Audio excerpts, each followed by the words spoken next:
Donc quand on commence la slackline, la première chose que tout le monde veut faire, c'est marcher. Mais avant d'apprendre à marcher, il faut apprendre à se tenir en équilibre sur place. Donc aujourd'hui, je vous montre 4 positions de base qui sont essentielles pour pouvoir bien marcher, sauter, faire n'importe quelle posture. Premièrement, je me place au-dessus de la ligne avec un pied de chaque côté. Je place le pied droit sur la sangle, les bras dans les airs, les yeux fixés sur un point, soit au bout de la ligne ou au sol. L'important, c'est de ne pas baisser la tête. Quand je suis prêt, je prends une bonne respiration. Et sur l'expiration, je pousse dans ma jambe, je viens placer mon pied en arrière à 45 degrés. Dans cette position-là, le plus important, c'est de garder les genoux légèrement pliés pour s'enraciner vers le sol. Deuxième chose, d'avoir les bras dans les airs, les épaules détendues. Et la troisième chose, c'est d'avoir les yeux fixés sur un point. Une fois qu'on est confortable dans cette position-là, on peut venir sur un pied. Donc, dans cette position-là, j'essaie d'allonger la jambe, pointer les orteils. Je ne veux pas avoir la jambe trop haute ou coller ici, ou en avant, ou en arrière. J'essaie de toujours revenir dans cette zone-là ici.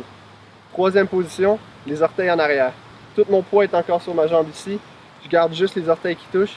Les genoux sont légèrement ensemble. Même chose pour la quatrième position. Les orteils en avant, les genoux légèrement ensemble. Tout le poids reste dans cette jambe-là. Fait qu'il y a juste la jambe qui bouge et le corps reste toujours dans la même position, d'une position à l'autre ici. Alors, 1, 2, 3, 4. Et ensuite, je pratique de l'autre côté. Maintenant, quand je veux marcher, je trouve la sangle avec mes orteils, je dépose mon talon, j'envoie mon poids. J'envoie les orteils, le talon, le poids. Un bon exercice pour marcher avec beaucoup de contrôle, c'est de commencer ici par faire en avant, en arrière, en avant. Et là, je fais un pas. En avant, en arrière, en avant. Et maintenant, je vais envoyer mon poids. 1, 2, 3, 4. Si vous venez juste de commencer à faire de la slackline, vous allez peut-être avoir besoin de quelqu'un pour vous tenir pour les 5-10 premières minutes.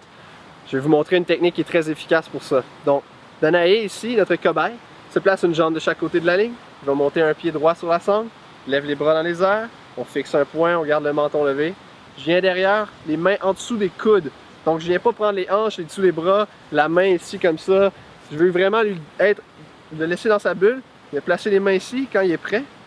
Je vais monter avec lui, dans le fond, pour avoir les coudes toujours à côté des épaules.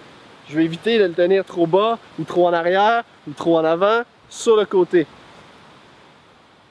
Quand Danae est stable, je fais juste lâcher un côté, je peux tenir seulement avec cette main-là. Je viens placer l'autre main en plein milieu des omoplates, derrière le dos. C'est important d'être dans le haut du dos ici. Je pousse légèrement sur cette main-là, jusqu'à ce que je sente que j'ai assez de contact, et je peux l'aider légèrement de gauche à droite, mais c'est lui qui se tient tout seul. Moi, je fais juste garder sa tête centrée au-dessus de la sangle.